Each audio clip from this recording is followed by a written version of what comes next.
안녕하세요. 이번 시간에는 신체, 감정, 지성, 정신 영역 중에서 아마 여러분들이 가장 관심 있게 지켜보실 바로 지성 영역 파트입니다.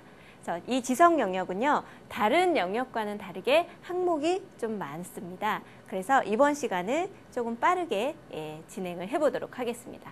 자, 우선 8가지 항목이 어떻게 구성되어 있는지를 간단히 한번 살펴볼게요. 자, 지성 영역의 첫 번째는요, 학습 설계, 그리고 그 다음이 주의 집중력, 예습, 이해 및 개념, 그리고 노트 필기, 복습과 기억력, 그리고 마지막으로 시험 전략, 이렇게 총 8가지 항목으로 구성이 되어 있습니다.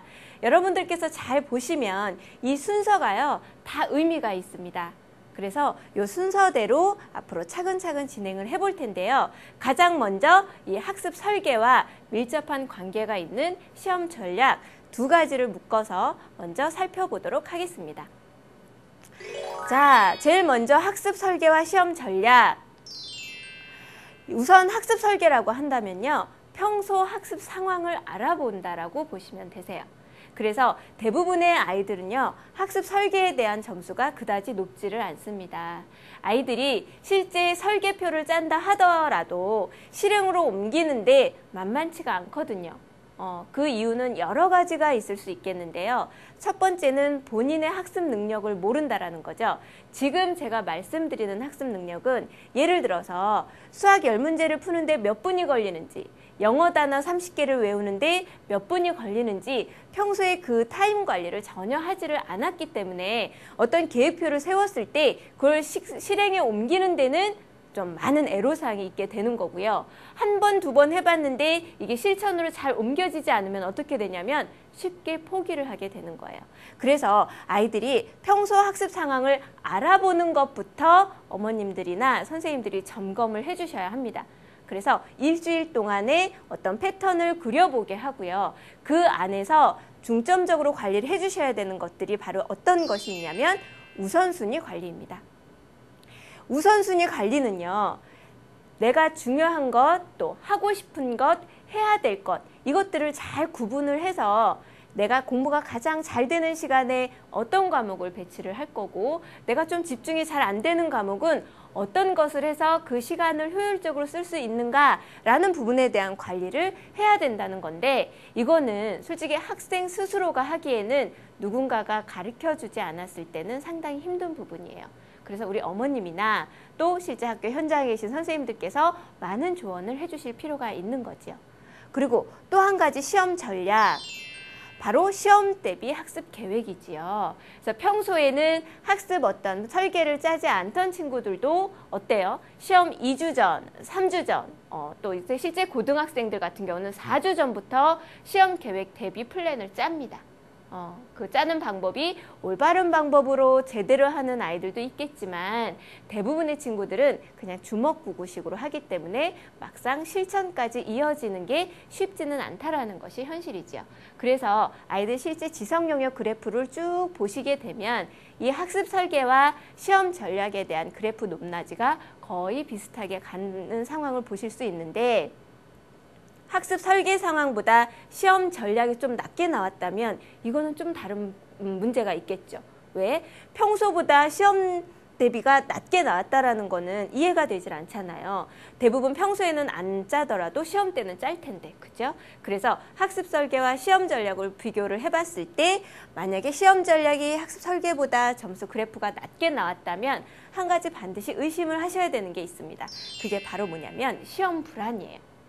그래서 학습 설계보다 시험 전략이 좀 낮게 나왔다면 이 친구는 시험 불안이 많이 있겠구나 라는 부분을 염두를 해두시고 우리 앞서서 배웠던 호흡이나 어떤 감정관리 방법을 아이한테 설명을 해줘서 이 부분을 적절히 극복할 수 있는 도움을 주셔야 되겠습니다.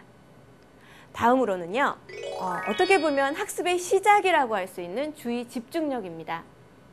그렇죠. 학습을 하기 위해서 제일 첫 단계, 바로 집중을 잘해서 수업 시간에 이해를 잘 해야지만 집에 돌아와서 복습을 할 때 기억이 다 잘 나겠죠. 그런데 이 첫 단계인 집중력부터 문제가 있다면 아이가 학습을 하는데 상당한 어려움이 있을 수 있다는 것 잊지 마시고요.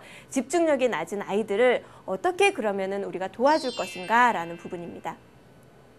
우리가 신체 영역, 감정 영역에서 집중력에 관한 얘기가 상당히 많이 언급이 되었어요. 그래서 제일 첫 번째는 뭐냐면 신체 영역에서의 이런 올바른 호흡 방법, 뭐가 있었죠? 네, 심호흡입니다.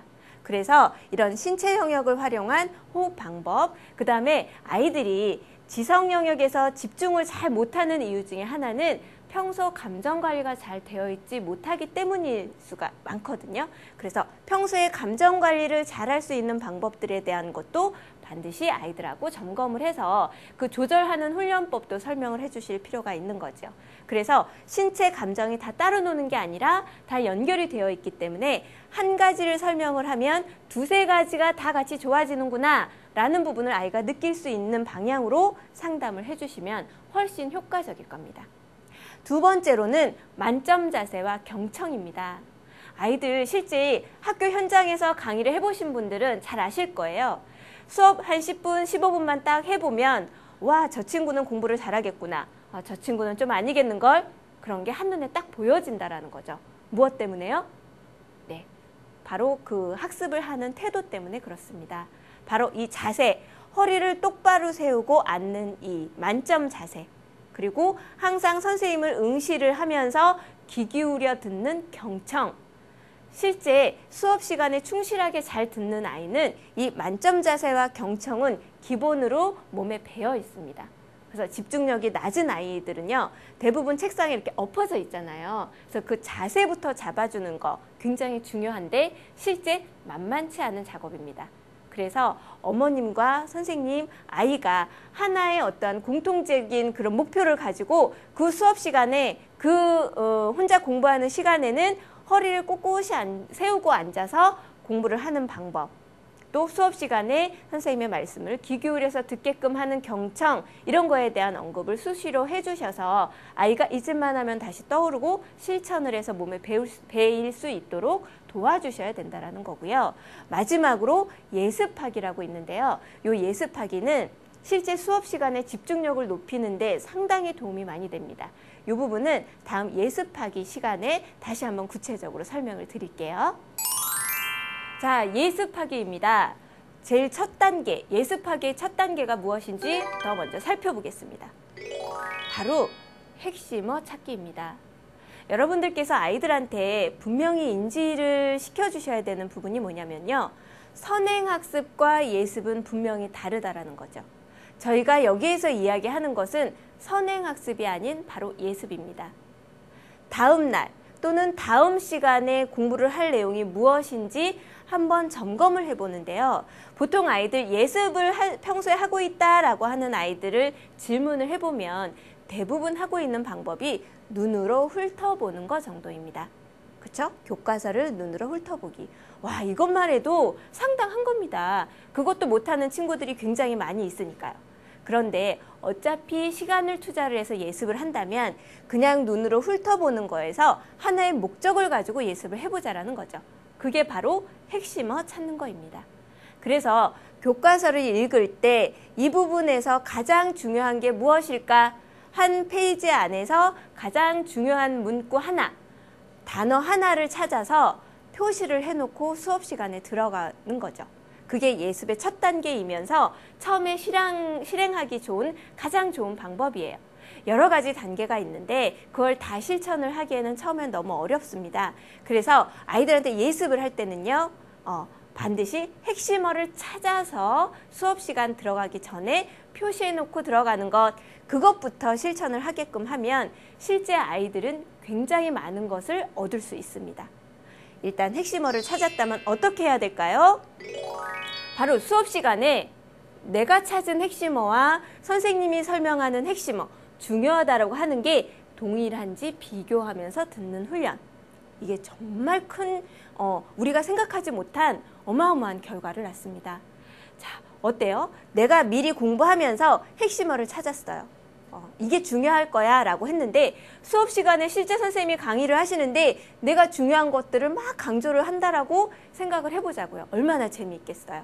그래서 내가 미리 찾은 핵심어를 수업 시간에 선생님이 똑같이 중요하다라고 하는지 이렇게 비교를 하면서 듣다 보면 자연스럽게 집중력도 올라가고요. 수업에 대한 흥미도 와 이게 이런 거였구나. 어떤 짜릿함?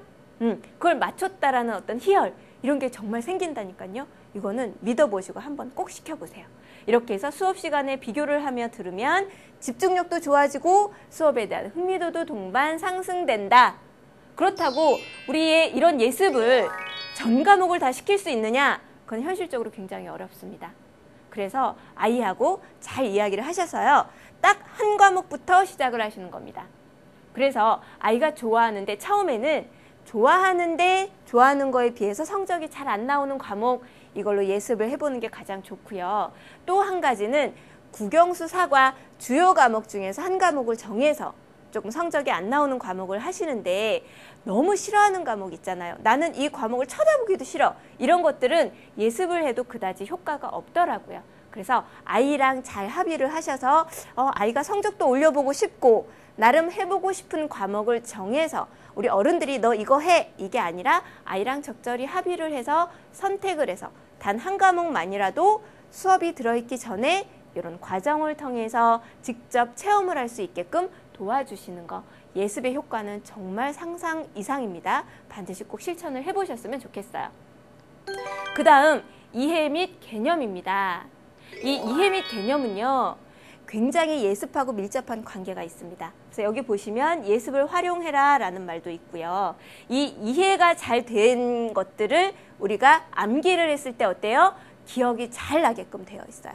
그래서 이해 없이 암기만 하는 것들은 한계가 있다라는 거죠. 그래서 이 이해력이 떨어지는 아이들한테는 반드시 예습을 활용을 해서 수업 시간에 이해력을 높이는 것부터 시작을 해보시기 바랍니다. 그렇다면 분명히 이해력도 동반 상승이 될 거고요. 이해를 한 것을 나중에 복습까지 시킨다면 기억과도 밀접하게 같이 상승이 되는 효과를 보실 수 있을 겁니다. 그래서 이해력도 이렇게 높이기 위해서는 개념에 대한 것도 분명히 알고 있어야 해요. 아이들이 실제 고등학생 정도 되면요. 문제 자체가 이해가 안 돼가지고 틀리는 경우가 상당히 많습니다. 그럴 때는 이 단어 하나하나에 가지고 있는 개념을 이해를 못하기 때문에 그렇거든요. 그래서 초등, 중등학교 때부터 단어 하나하나 이게 도대체 무슨 뜻이지? 라고 의문이 생기는 게 있다면 반드시 그런 개념어 또한 핵심어에 대한 정확한 이해를 반드시 하고 수업을 들어가거나 수업 시간에 이해가 되지 않은 부분들은 수업 끝나고 나서라도 참고서를 활용을 하던 질문을 하던 반드시 이해까지만이라도 이게 수반이 되었을 때 나중에 학습에 대한 효과가 도드라진다라는 부분을 잊지 마시고요. 아이한테도 이 이해 및 개념에 대한 부분을 많이 강조를 해주시면 좋을 것 같아요. 그 다음이 노트 필기입니다. 이 노트 필기는요. 첫 번째, 단순히 그냥 판서한 거를 베껴 쓰는 걸 노트 필기라고 하지 않습니다. 일단 첫 단계에서는요. 수업 시간에 일단 메모를 하는 거예요. 메모를 해서 글씨를 흘려 써도 좋습니다. 일단 수업 시간에는 빠르게 메모를 해야 돼요. 왜냐? 얼른 빨리 써놓고 그 다음 선생님이 설명하는 걸 집중을 해야 되는데 수업 시간에 예쁘게 칼라를 적어가면서 노트 필기를 하다 보면 선생님 설명하는 걸 놓칠 수밖에 없어요. 그래서 수업 시간에는 간단하게 메모하는 것 그리고 제대로 된 노트 필기는 언제 하라고요? 네, 집에 와서 복습할 때 하는 겁니다. 그래서 수업 시간에 내가 이해가 잘 되었다면 아마 그 메모도 꼼꼼하게 예쁘게 잘 되어 있을 거니까 그건 굳이 또 노트에 옮기지 않아도 될 수도 있어요. 내가 수업 시간에 충분히 이해가 되었다면. 근데 선생님이 수업 시간에 강조한 것들 그리고 내가 조금 정리가 안 되었던 것들은 집에 와서 복습할 때 반드시 한 번 정도는 내 손으로 정리를 해보는 거 굉장히 중요하죠. 오히려 초등학교 때는 이 노트 필기의 중요성을 별로 느끼지 못할 거예요. 하지만 이게 중학교 올라가고 고등학생이 되었을 때는 평소에 노트 필기를 꼼꼼히 해놓지 않으면 어때요? 시험 때 되면 그 어마어마한 양을 한꺼번에 공부하기가 정말 어렵다라는 거 어른들이 먼저 아이들한테 설명을 해 주셔야 되겠지요. 절대로 보여주기 위한 노트 필기는 하지 말아라. 아이들이요, 특히 여학생들이 이런 경우가 많은데 정말 그림도 그려놓고요, 형광펜으로 예쁘게 노트 필기만 하지요. 예, 이거는 보여주기 위한 노트 필기죠. 노트 필기를 해놓고 쫙 덮고 나면 공부를 다 한 것 같은 만족감에 어떻게 해요? 그 노트는 다시 한 번도 들여다보지 않아요. 그거는 필기를 위한 필기일 뿐이기 때문에. 그래서 우리가 노트 필기를 하는 목적은 복습을 하면서 그것을 내 몸으로 체득화하기 위한 과정 중에 하나가 노트 필기다라는 것 잊지 마시기 바랍니다. 자, 다음으로 넘어갈게요. 복습과 기억력 굉장히 중요하지요. 우리가 주의 집중을 잘해서 수업 시간에 이해를 잘 했다 하더라도 어때요? 기억이 나지 않으면 시험 결과가 나오지 않는다고 그랬어요. 그래서 이 복습과 기억력은 굉장히 중요한 파트입니다. 그렇다면 복습을 잘하려면 어떻게 해야 될까라는 부분을 우리는 꼭 잊지 마셔야 되고 또 이 부분에 대한 점검을 반드시 하셔야 되는 거예요. 복습을 잘하기 위해서는 어떻게 해야 되냐면요. 1단계입니다. 수업 시간에 80% 이상은 이해를 할 수 있어야 해요. 왜? 그래야 집에 가서 혼자 복습을 했을 때 기억이 날 테니까. 근데 예를 들어서 수업 시간에 내가 집중을 해서 잘 들었는데도 이해가 안 됐다. 그런 것들을 혼자 집에 가서 복습을 하면 이거는 독학이나 다름이 없어요. 그러고 보니까 어때요? 수업 시간에 이해를 잘하기 위해서는 반드시 뭐가 또 필요할까요? 그렇죠. 예습이 선행이 돼야 되는 거죠. 그래서 이게 하나하나 따로따로가 아니라 긴밀하게 연결이 되어 있다는 것도 다시 한번 확인을 할 수가 있겠네요. 그렇다면 수업 시간에 80% 이상을 이해를 했어요. 그렇다면 집에 와서 복습을 해야 되는데 복습을 하는 것도 아이들한테는 구체적으로 설명을 해주어야 하는 거예요. 공부해, 학교에서 배운 거 복습해봐 라고 하면 실제 아이들이 펜으로 옮겨 적는 것까지는 상당히 오랜 시간이 걸립니다. 그래서 이런 구체적인 방법들까지도 우리 선생님들이 또 부모님들이 제시를 해주실 수 있어야 하는 거죠. 자, 이렇게 해서 구체적인 방법까지 알아볼 건데요. 무엇이냐면 바로 직후복습, 반복학습입니다. 직후복습은요, 언제 하는 걸까요? 그렇죠. 수업이 들어있는 그날 집에 와서 또는 수업 시간이 끝나자마자 바로 해보는 게 직후복습입니다. 직후복습의 1단계는요. 수업 시간이 딱 끝나고 나서 교과서를 덮고 선생님이 강조한 것, 중요하다라고 강조한 것들을 떠올려서 말로 한번 중얼중얼 읊어보는 거예요. 내가 말로 설명이 어느 정도 가능하다라고 하면 수업 시간에 이해가 거의 다 된 거거든요. 그래서 1차로 직후복습을 그렇게 말로 설명을 해보고 그 말로 설명한 것들을 아까 어떻게 하라고 그랬죠? 집에 오면 노트 필기, 복습을 하라고 그랬죠? 그게 직후복습의 마무리입니다. 그래서 하루 그 시간에 배운 핵심 내용은 총 2가지에서 3가지를 넘지 않아요. 그래서 그날 당일날 집에 와서 그 수업 시간에 배웠던 핵심 내용 2가지에서 3가지만이라도 적어보는 것, 그게 바로 직후복습이 되겠고요. 또 이번 시간에 배웠던 것과 더불어서 저번 시간에 내가 노트 필기를 해놨을 거잖아요. 그것도 한번 보면서 내가 잊고 있는 건 없었는지, 저번 시간에 분명히 다 외웠었는데 벌써 까먹었네 라고 하면서 저번 시간에 잊어버렸던 부분들을 다시 한번 반복해서 학습을 해서 장기 기억으로 저장까지 해야 되는 거죠. 자, 이렇게 해서 복습과 기억력까지 다 알아봤습니다. 여러분들께서는 이 지성 영역 전반적인 8가지 항목은 어때요? 다 서로 연결이 되어 있지요. 그래서 어느 하나가 구멍이 나면 이게 파이프가 중간에 딱 막힌 거와 같이 결과까지 이어지기가 쉽지가 않아요. 또 반면에 그거 하나만 뚫어주면 어떻습니까?